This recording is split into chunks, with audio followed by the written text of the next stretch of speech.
Hi there. You're listening to Hypercast, an ADHD podcast. I'm Melissa, an ADHD coach and advocate. Hi, I'm Brianna, an ADHD coach and soon-to-be therapist. We are here to explore all things ADHD, from unexpected challenges to unique strengths. Join us as we share insights and strategies that empower you to live your best ADHD life. Ready? Let's dive into today's episode.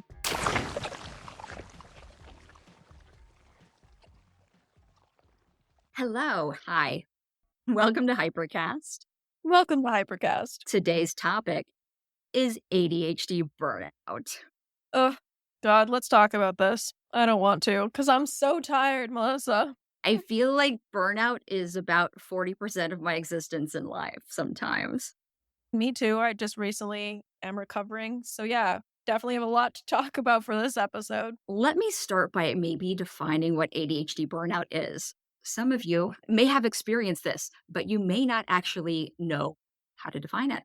So, what is ADHD burnout? It is a state of physical, mental, and emotional exhaustion caused by the relentless demands of managing ADHD. It's feeling really tired, losing motivation, feeling stuck. And a lot of these things are often worsened by hyperfocus. How very dare the thing that I need to use to get through the day be the thing that is causing me suffering and pain? Rude. Hyperfocus, when it's utilized properly and in a healthy way, it can be great. When you fully succumb to it, it actually can overwhelm you both physically and mentally. Are you suggesting that using hyperfocus for the past 4 months straight to complete my second master's degree is not healthy for me? I have no idea what you're talking about. I haven't done any all-nighters in the last month trying to do things. Yeah, so why is this topic important? I actually have this written down because I knew I would get lost in what we were saying. This topic is important because many with ADHD and their support networks often mistake burnout symptoms for laziness or lack of effort, leading to misunderstandings and frustration. This misinterpretation prevents individuals from receiving support and empathy that they need. This topic is big because people just in general can experience burnout, right? Everyone has the possibility of this. The reason why it's important for ADHD is because it can happen more often, more frequently, takes us longer to recover from, because our brains deal with like way more information and we struggle with way more things. It takes us more energy to do simple tasks than it does neurotypical people. That's part of the thing that leads to the laziness, lack of effort misconception, is that tasks that would not burn out a neurotypical person do in fact burn us out. Yes. So it doesn't make sense to them why we are honestly disabled, because burnout is disabling, right? It is the point where you cannot function anymore. It does come with varying levels of severity. I will say that. Yeah, clinical burnout is different from burnout subclinical. Yeah. Yes. But I will say that as a psychologist, there are assessments for clinical burnout, which when you reach that level, there is brain fog, there is fatigue, there is exhaustion. And oftentimes people misunderstand fatigue and exhaustion as well. Fatigue and exhaustion is not being tired. It is a whole body experience where getting out of bed seems nearly impossible. You get tired standing up, taking a shower, cooking for yourself, forget about it, right? That level of energy in tasks is impossible when you're in burnout, right? So like things that would have been possible before that might have taken some energy now take too much energy to accomplish. That is what clinical burnout is essentially saying. Yeah. And the reason it takes so long to recover from that is because you still have to do all those tasks. You still have to eat and shower and sleep and whatever, and work if you're not fortunate enough to get paid disability or to be able to take time off. So you're not actually recovering. You're still expending energy. And that's why we need to talk about this, because we need to be able to figure out how to get out of this ADHD burnout and not die. I am an ADHD professional, and I am consistently bewildered by how often I get trapped by this specific thing. often through my life, it's like I burn out, I recover. It's almost like a cycle. It's a burnout, recover, a burnout, recover. And I feel like I've been constantly looking for the solution to prevent me from ever having burnout again. I don't know if I'll ever be able to fully find that solution. Okay, so that's the other part of burnout that is different for those of us with ADHD is that there is no solution like that, right? There is no way to prevent ourselves from being burnt out because the world isn't designed for us and we're forced to do tasks that burn us out, Yeah. right? A neurotypical person can avoid tasks that stress them out that could cause burnout most of the time. Obviously, there are situations where neurotypical people are being forced to do tasks beyond their capability, but they have an awareness that it's beyond their capability. They can feel it coming, whereas we tend to dissociate from that and push ourselves beyond the point, and that's how we get into that burnout level because we didn't notice the warning signs or we were masking too hard to pay attention to that. Yeah, there's a lot of reasons why ADHD burnout is worse than regular burnout. So noticing those symptoms or those signs, I think is really important. If you suffer from migraine headaches, neurologists often will suggest that you pay attention to what your aura signs are. I feel a little nauseous or I get really tired. If you know that's a symptom at the start of your migraine and you take your medication, that is when it won't be most effective. In the same vein as that, Do we do that with how do we ADHD? do that with ADHD? Yeah, that's the piece that's like I said, there's no solution per se, but there are tips and tricks you can use to check into your body before you get into that burnout stage. But basically, the goal isn't to prevent burnout, but to maintain regulation. So, to build skills that allow you to self regulate. Yes.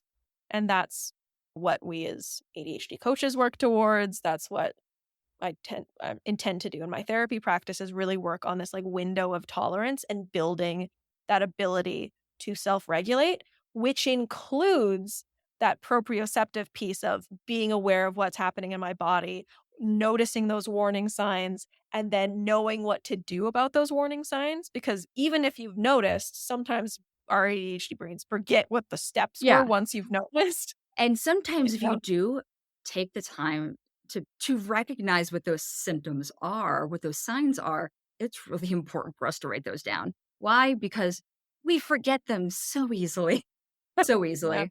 Brianna, do you It's know what some of your pre-burnout symptoms are?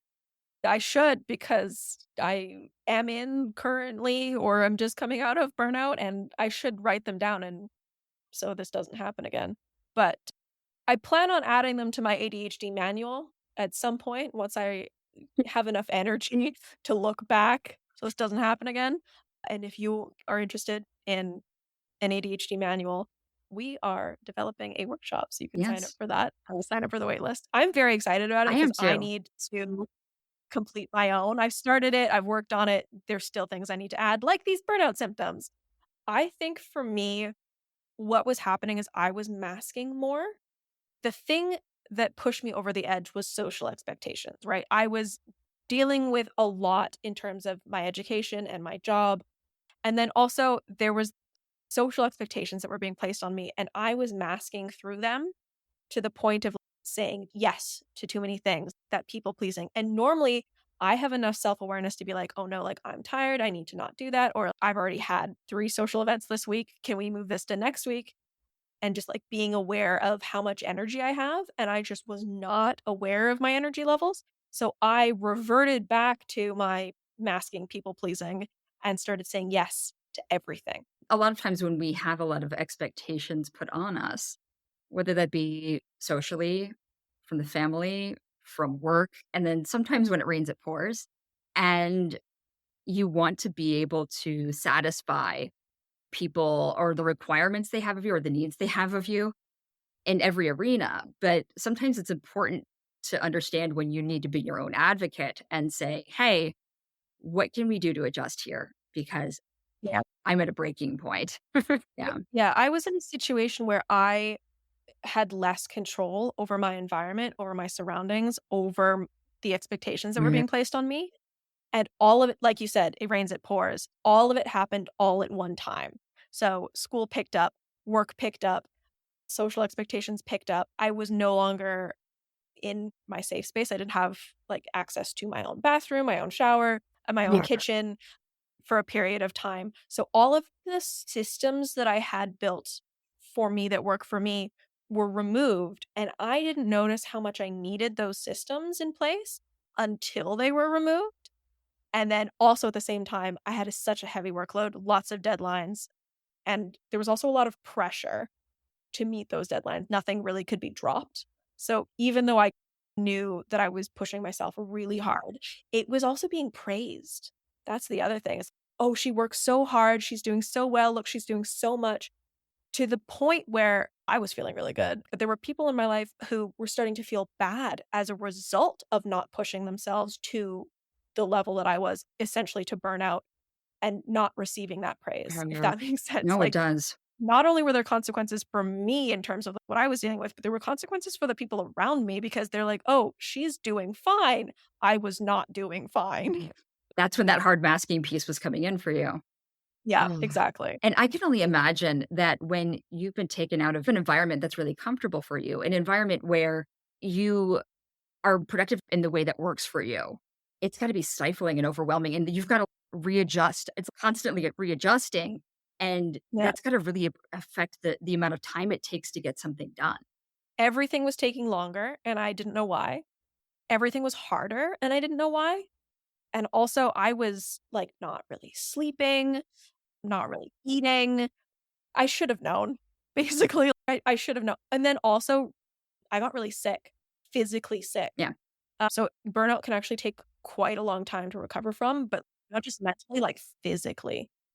I started a business over 10 years ago. I worked my patootie off and was barely sleeping, and my throat started to hurt. And I was like, "Oh, I'm fine." And then I got worse and worse. I went to the doctor, and I had some rare, weird form of strep, and it then went systemic because I still wasn't sleeping. For about a year and 3 months, I had systemic strep. They couldn't get rid of it, and a big part of that was because I wasn't taking the necessary care of myself, and this was extreme burnout for me. I don't even know if I'm ever fully recovered from that episode. And Mm, yeah, so we can do some great physical and mental harm to ourselves by not yeah. giving ourselves what we truly need. And that's taking us to this management and prevention discussion. So, how do we take care of ourselves? Like, self care is very important to help us prevent overwhelm and complete burnout. I agree with you, but what is self-care? Because you say that, and I don't know what that means because everyone's, "Oh, you have to prioritize yourself, self-care," and all I see are, like, face masks and taking a bath. What is self-care? Really, it comes down to what are our basic needs: food, hydration, sleep, and we need to move our bodies around. That blood needs to move through our bodies. First of all, I can't move my body right now, I'm dealing with that pain issue. Yeah, I because you shared your medical history, I'll share mine very briefly, just because I think it could help other people Yeah, if they've experienced this, but I was so scared I was gonna have a chronic condition like nerve fibromyalgia, rheumatoid arthritis, something like that. What I actually got was I got an infection and then I got reactive arthritis. that's So crazy. all of my joints were in so much pain that I literally could not move. I was screaming in pain because of this ADHD burnout, because I pushed myself past the point, because I was not doing whatever this magical self-care is, which, yeah, it's food, it's sleep, it's whatever, but I'm bad at those things on a regular day with my ADHD, let alone a day where I have overscheduled myself and overcommitted myself. I'm not taking the time to eat regularly. And that is where sometimes we're overindulging in the hyperfocus. And we may need to find what works for us to offload. Even though it can be physically and mentally painful to do, we need to find what triggers we can use to help transition ourselves. And that is very individual and it can be very hard to identify. I'm not going to lie. I am feeling very resistant to the idea of giving up my hyper focus because it is the tool that has allowed me to achieve everything that I've achieved in life.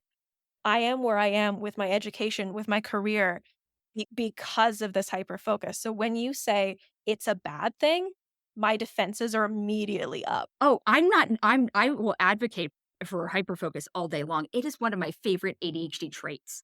But the bad part is when I take it to a point where I forget that I'm a human being and I'm just a machine, because I'm not a machine. I am a human being that has physical and mental needs. And I forget this over and over again. I hear you. I also forget this. That's how I am where I am right now. I'm having trouble with this concept of because I took on so Yeah. much, because I needed my hyper focus. It was the thing that was allowing me to meet commitments, to achieve what I wanted to achieve, to meet the goals I wanted to meet with the time crunches that I had assigned myself and were assigned to me against my will. It was the thing that got me through. It also was the thing that was causing me harm. And I guess coming to terms with the duality of that concept can be a little difficult. Yes. I feel like I confront it every single day. And the only ways I feel like I've been able to combat it, and I feel like I've talked to like multiple coaches and multiple therapists. I probably spend thousands of dollars in therapy just talking about hyper focus. But some strategies that have helped me personally, I don't know if they'll help everyone, but I will chunk things. If I have a big project, I try to chunk it and say, this is my cutting off point for this. Sometimes the timers help, but sometimes I want to reach a point. If I've written 3 pages of something or I've edited X amount of something, then that is like my point where I can go. So that may be a transition point for me. I also like to utilize what I call progress notes. So I'll leave like a sticky note wherever I was working. If it was at my computer, I'll stick it right onto my computer monitor and I will write what my exact thoughts were as I was finishing, what exactly I was working on, what my thoughts were for what I'd like to work on next. Because it does Ooh, help me when I go back, help with that transition piece. yeah. I really like that actually. It's like a trigger to like help you get started again. Mhm. Because I think that's my other big problem with yes, I am a human. Yes, I have needs. I need to eat. I need to sleep. I need to drink water. I need to pee. I accept that about myself. Okay, there's two pieces here. There's that I was told I was robotic as a child. And so my defense mechanism was to fully embrace that and make that a part of my identity. The reason I'm bad at communication is because I'm a robot and I don't need human weaknesses. So there's that I'd have to work through. But then there's also the energy it takes to restart a task does not seem as worth it to me as finishing the task and then going through burnout. And I realize that those two things are not equal, but I struggle so much daily with restarting tasks that have been interrupted that it is one of my biggest pain points. Yeah. It's one of the things I struggle with the most. And so I will do anything, including go into burnout to avoid having to restart. So I love that hack of little progress notes of, hey, this is how you restart. This is what you were thinking Mhm. when you took that break to go eat something, to go pee. I realized I was never gonna remember, and that's the reason why I don't wanna walk away is because I'm afraid that I won't be able to get that thought back or, that pace or that space in my head back, to be able to complete what I'm doing. I also like to set myself up for success, literally. Wherever I'm setting up my computer to work, I will surround myself with bottles of water and snacks just Yeah. because I know I could have the best intentions of getting up and making myself a meal, but that may not happen. So I've set myself up for the things that I need, and it may look like a chaotic mess to anybody else, but it helps me, Yeah, and that's what matters. absolutely. This is like a little mini coaching session for me because I'm going through this burnout thing. I do have tips and tricks that I just chose not to employ that internet, TikTok, whatever it is, where it's I'm a beverage goblin. I need 3 drinks, one for hydration, one for caffeination, one just for fun. When I saw that, I was like, that is every ADHDer's experience. Yeah. The thing that I do is I front load. So, yes, I love a girl dinner. I love a good snack plate, a charcuterie board, if you will. A bento box. Yes, pre-meal prepping, pre-prep stuff in the fridge where if you have to get up, you don't have to spend time deciding or whatever. So helpful. But what I like to do is make sure that I drink a glass of water before I start. Make sure I eat a full meal before I start. Even if I'm not really hungry, even if my ADHD meds are suppressing my appetite, whatever. Even if I'm not full meal, make sure I have protein, make sure I have vegetables, take care of like bodily functions, go pee, have a shower, walk the dog, get that exercise, get that movement in my body. And then I will be uninterrupted from like 2 or 3 PM until 9 PM, right? Is it healthy? Healthier than what I was doing, which was not eating until 11 PM when my body was like, "Feed me or die." So if I front load stuff and then give myself permission to hyper focus Yeah. on whatever it is until it's done. And Um, sometimes if I know I've been sitting for a while, if I do set a timer, it's not to stop, but I will get up and still stay in front of my computer and I'll move my legs around, my arms around, shake everything out to get my blood flowing because it's not a full on exercise, but you know what? It Mhm. is better than sitting still in some pretzeled, hunched position for hours. When I got my standing desk, it was the biggest, like, life changer for me. I was honest with myself, so I spent an extra $50 to get the one that's electronic that moves up and down, and I go up, I go down. It's so good for my brain too because I go up, I go down, I go up, I go down, and it's like my little fidgeting, but it's exercise. It's almost like changing locations too. It's Yeah, it's so good, and that novelty creates interest again. yeah. You're talking about preloading. Yeah, oftentimes I will try to also do a workout before I start, eating before I start as well, because guess what? Your brain requires calories to function at its most optimum levels. So getting good food on board, getting exercise on board, that helps me regulate my ADHD symptoms. That actually even helps my focus. So, preloading all these things, preparing ourselves, setting ourselves up for success. Sometimes that may take me a little while, but I'd rather take the time ahead of time than just feel Yeah, awful afterwards.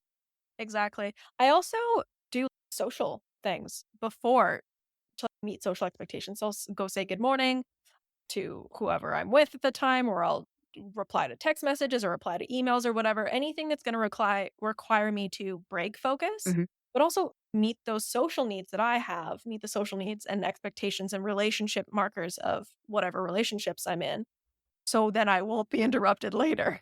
And I have a scheduled time every single day. The dog eats at 6 o'clock, and then we go on a walk. That is a hard and fast rule. So, regardless of what I'm doing, I will write myself a progress note and I will go on that walk because I actually know time and time again, I get benefit from that every single day. I get social interaction. I get to get out and breathe fresh air. I get to move my body. And maybe it's a time for me to eat dinner too. It's Dogs are very helpful triggers to remind me to eat also. they will tell you when you're not doing the right thing. They're like, "We don't have thumbs. We're hungry." I know someone who trained their cat because they gave them a treat every time they took their meds, so they trained their cat to bother them when they needed to take their meds. Isn't that so smart? That's great. Oh, meds, that's the other thing. If you decide that you want to sit down and have just a period of hyperfocus, if you have medications and your time for dosing is coming up, set yourself up for success and put it next to your zone where you've got your snacks and your water. It can help with burnout, though. If you're not focused on your task, you can't be hyper focusing, so maybe forgetting to take your meds is good. It actually helps regulate, and maybe it will remind me that I need to get up and move my body a little bit or yeah. Yeah. Taking your medication is actually an important part of the regulation piece that would prevent burnout. Yes, it allows you to choose what you're focusing on, but you may choose to focus on self-care or taking a break or whatever it is and not get stuck in that hyper focus that could happen if you're unmedicated. If you're choosing to be on medication, we're not advocating for um Specifically, but I if it mean, works for you, if it works for you, we fully support it.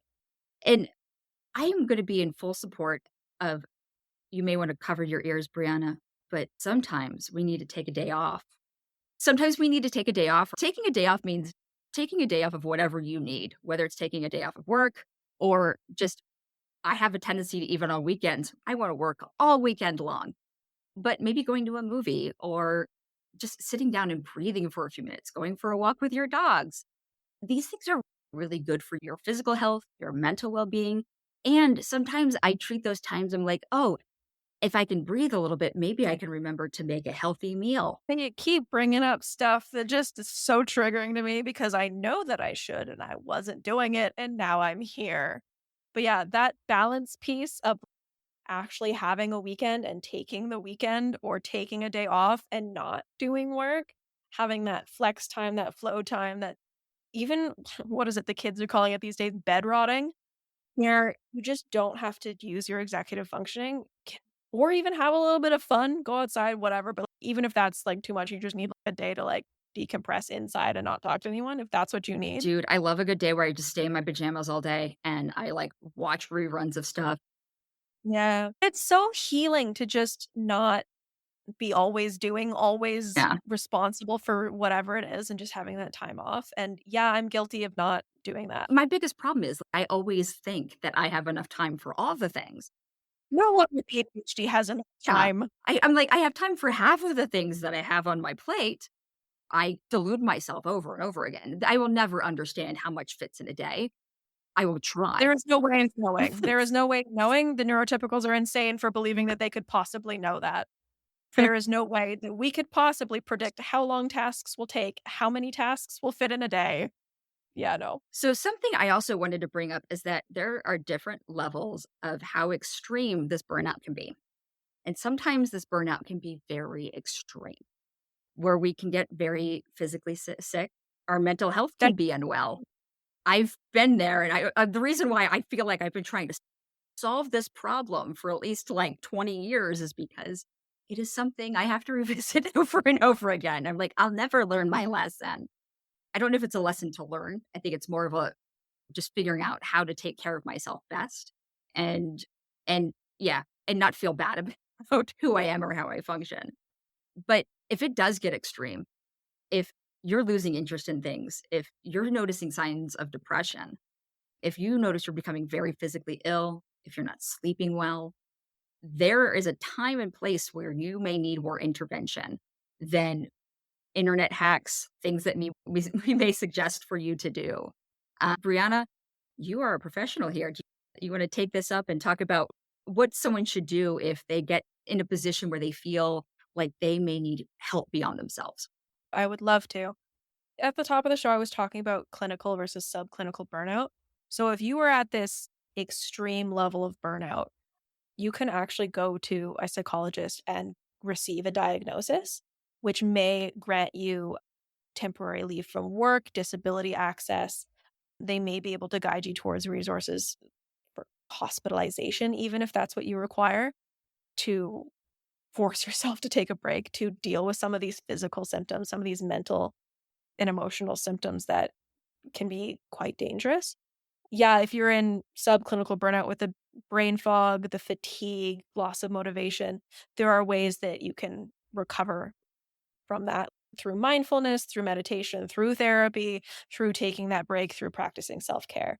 And there's a way of self healing. Mhm. If you are at a clinical level of burnout, one of my friends recently went through a clinical level of burnout and had to take time off work and was able to do so as a result of going through a psychologist, going to a psychiatrist for the medication that they needed. And their workplace was actually really great in working with them at a slow return and giving them just a little bit of work to ease them back in, which is not the case with every job. And I No. know that there are some people who can't take the time off work. So that's why I'm suggesting to go see a psychologist and get that disability benefit because it does qualify as a disability because it is disabling. And if you get physically sick as well, that also. Yeah, make sure you visit your doctor and let them help you identify what exactly is happening. And you may need both an actual medical doctor and a psychiatrist to help you get yourself started to going in the right direction. Absolutely. I know it's hard to recognize the signs. If you have ADHD, recognizing the signs is quite difficult. But once you're there, it's hard to miss.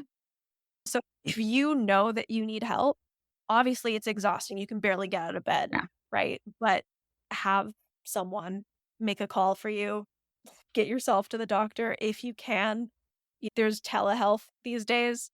There's online therapies that can help, but you need to reach out. You need to get some help. You can't just fight through. on your own with this one. You need the support to get out of it. Yeah, I think it is very noticeable when you reach that clinical point. If you're getting sick and you're not getting better, if you can't get out of bed or you can't leave the house or you're just so tired, you're not functioning at all. Yeah. Those are the really big signs that it's Yeah. time to reach out for help. And even if you don't know if you can do it yourself, reach out to loved Yeah. ones, ask for help. Yeah. Absolutely. If you get to that clinical stage of burnout, it can have long lasting, sometimes permanent effects. Yeah. So you really don't want to let yourself get here. Feel like part of the reason I am an ADHD coach is because I've been seeking out answers on how to not just embrace my ADHD, but also how to figure myself out in these moments and how to make my life healthier. I feel like I'm seeking, and I'm sure we all are. Even though we're experts, we still struggle. We've experienced Yeah. this and want to help other people not experience this or recover from experiencing this, right? One further piece that I really want to highlight is like the social support, Mm, because part of the burnout experience is social withdrawal, where you just don't have the energy to talk to yeah. people.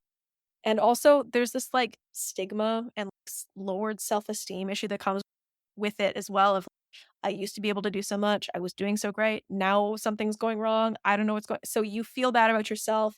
You don't want to talk to people. You don't want to show other people your weakness because in the past it's been used against you. This is one of those things that you really need to reach out. Yeah. You really need to overcome if all of the things, the extreme fatigue, the brain fog, the physical symptoms, all of those things, if the one symptom you can overcome is social withdrawal and ask someone for help, that is the piece you need to direct your energy toward. This was a very revealing episode. We've been talking about what exactly ADHD burnout is, what symptoms to look for so you're aware of what you may be experiencing, maybe how to mitigate and prevent some of it and set yourself up for success. And if you notice signs of extreme burnout, that clinical burnout, when you need to reach out to loved ones, to medical professionals to help you Yeah. get you through that. And if you are gaslighting yourself and you don't believe that you're that bad, there are free online. You can go Google burnout assessment. It's a self-report quiz. And maybe the numbers would be revealing for you because it does a level of severity. And it does have the steps of what to do. If you're like severe, you've answered 9 out of 10 of these questions, go see a doctor. Tools like that can help.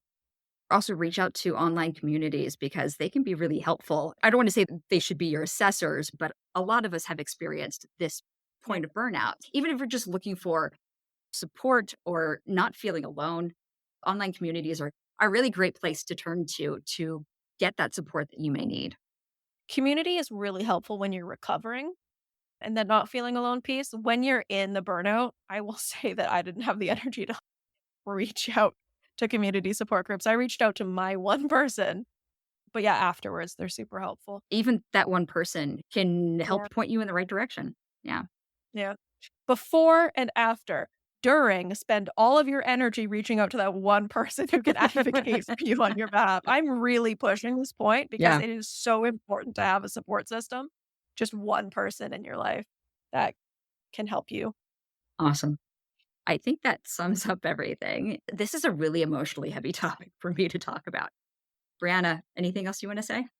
Burnout sucks Burnout a sucks. lot. Yeah, it does. I 0 out of 10 would not recommend, would not go again.